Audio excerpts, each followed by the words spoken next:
This video is brought to you by my latest book, How to Play Melodic Rock Lead Guitar, a comprehensive guide to doing exactly that, playing melodic rock lead guitar. This is not just some collection of scale patterns and tabs, although you do get plenty of those, but you also get an entire chapter on how to come up with your own licks, as well as video content, tutorials and demonstrations, loads of jam tracks, and all the way through I'm encouraging you to expand your fretboard knowledge and showing you how you can think in a more musical and melodic way. Check out the link in the description for more details.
Hello chaps, welcome once again to John Robson Guitar Tuition. As always, I do hope you're well. That little greasy, funky little sweatbox of a solo that I had immense fun doing is just really a way for me to illustrate what we're going to be talking about today, which is the topic of polyrhythms.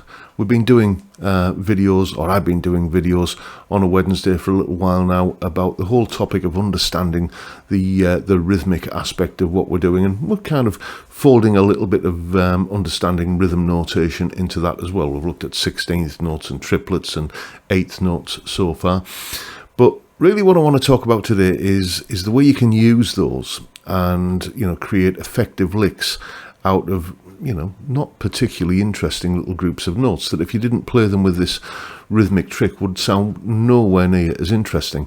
So what are polyrhythms then? Well, I'm going to go on to explain that in a moment, but if you're thinking, well, I've never heard of those, you have heard them. If you've ever listened to this song, or this one, or this one, this one, or this one, all of those songs either in, usually in the guitar solos, but sometimes in other songs, in amongst the riff, the sort of structural elements of the song, there are polyrhythms happening. So let's take a little bit of a look at what they actually are. Here is the explanation. Okay, so if you've been watching this series of videos up to now, you'll know that what we've been discussing are the different ways that beats can be divided. For example, 8th notes are what you get when you divide each beat in the bar into 2 equal sections. 16th notes are when you divide each beat in the bar into 4 even sections. And triplets are what you get when you divide each beat in the bar into 3 equal parts. So what we're going to be doing here is playing licks, usually repeating licks, that have a different number of notes in them to the number that you're dividing the beat into. So an obvious example of that would be one of the licks in the solo that I played earlier, where there's this lick. It's just 4 notes. It's 8th fret and 7th fret on the 2nd string, and 9th fret and 7th fret on the 3rd string. So these 4 notes. And that repeats. Now, if we do that 4 notes per beat, we get 16th notes.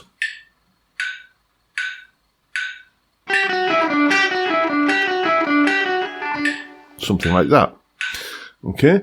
But what I did in the solo was I played that lick there in triplets, so we're getting 3 notes per beat. It's still the same group of 4 notes repeating, but you're getting this. The first triplet is that group of notes there. Then the next triplet is that group of notes. Then we get this group, and then finally this group.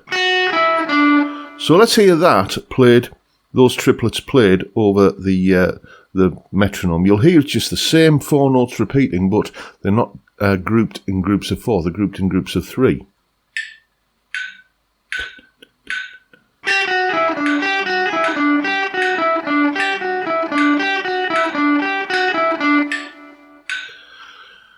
So you can hear it has this sort of sense that it's tripping over itself as it's going. It just gives a nice sort of syncopated feel.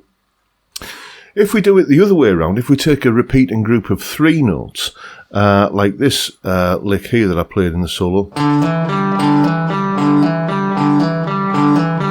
Again, if I play that in triplets, because that's how it would naturally fall, rhythmically grouping a 3-note lick into groups of 3 on the beat, it would sound like this.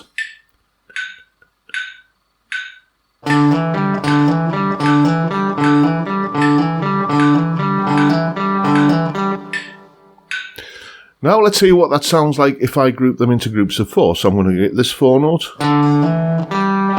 then this 4 note,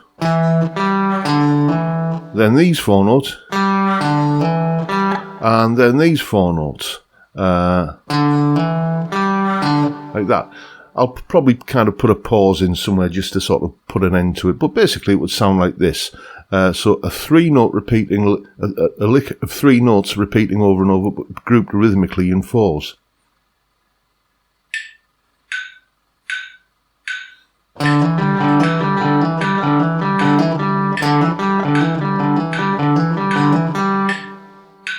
Okay, that's a very familiar sound. You hear that all the time in all kinds of solos.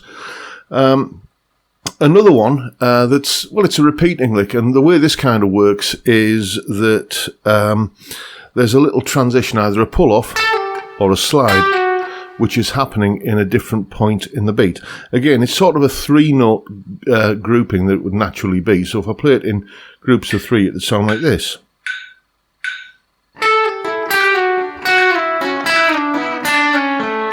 Like that. Excuse me. But the way I tend to play it when I'm using that lick is I'll group them together rhythmically in 4s, which sounds like this.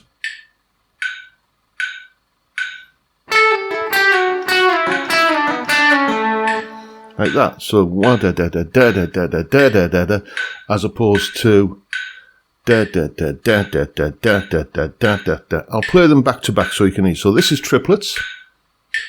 2, 3.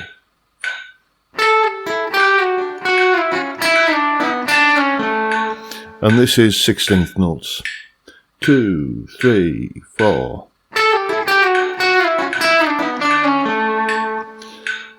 And again, it has that sort of sense that it's kind of tripping over itself as it's coming down, because that little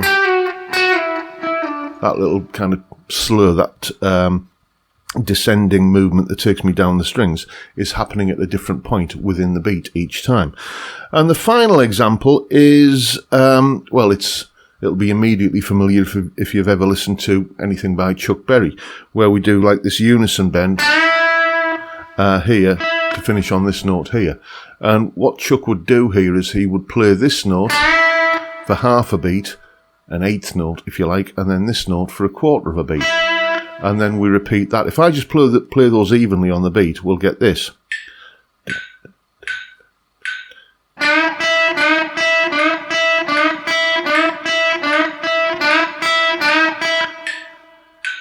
But if I make this note here half that length and make it just a 16th note, we get this.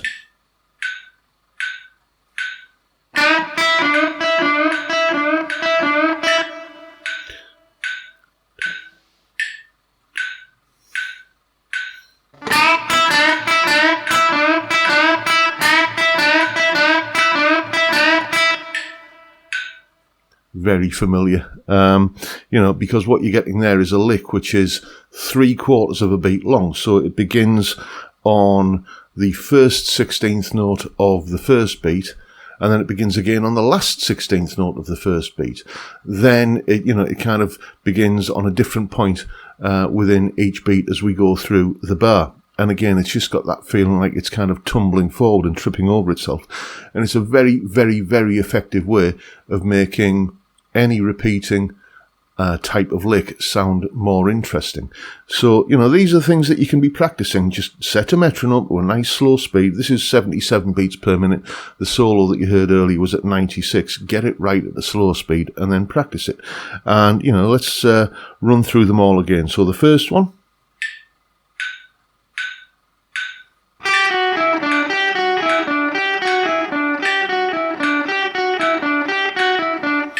Then the second one. 1, 2, 3, 4.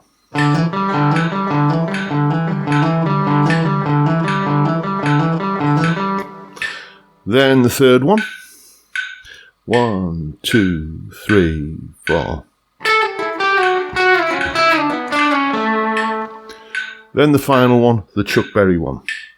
2, 3, 4.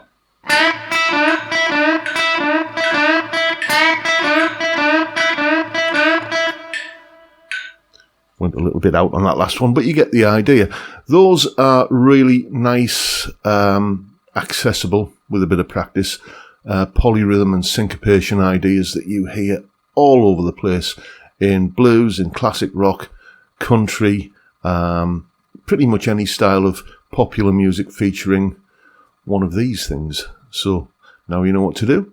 Go away and have some fun with it. Hopefully that made some kind of sense, and as always there is a full tab for the solo that we kicked the video off with in both Guitar Pro and PDF formats, along with a clip of me playing it, that explanation you've just seen there, and a jam track to play along with yourself. All of that is up on my Patreon page. There's the address. Link is in the description. As I'm sure you know by now, it's $3 or roughly £3 a month, and you get access to all of these additional goodies that go along with these YouTube videos. And of course, a massive thank you to everyone who supports me in that or any of the other ways, all of which are downstairs in the description. And that is pretty much it for today, folks. Hope you've enjoyed the video and found it informative, useful, and perhaps even a little bit inspiring. And if that's the case, please hit the subscribe button and the notification bell if you haven't already done so. And why not drop me a like as well while you're at it. And don't forget the live stream every Friday, 5 PM UK time, where we drink beer and talk about stuff. What a great way to kick off the weekend. I'd love to see you there if you can make it. But for now, I'll bid you all a good day and say thank you so much for watching. Thank you for your time. Look after yourselves, folks. Stay well, stay safe, and above all, stay sane. Bye for now.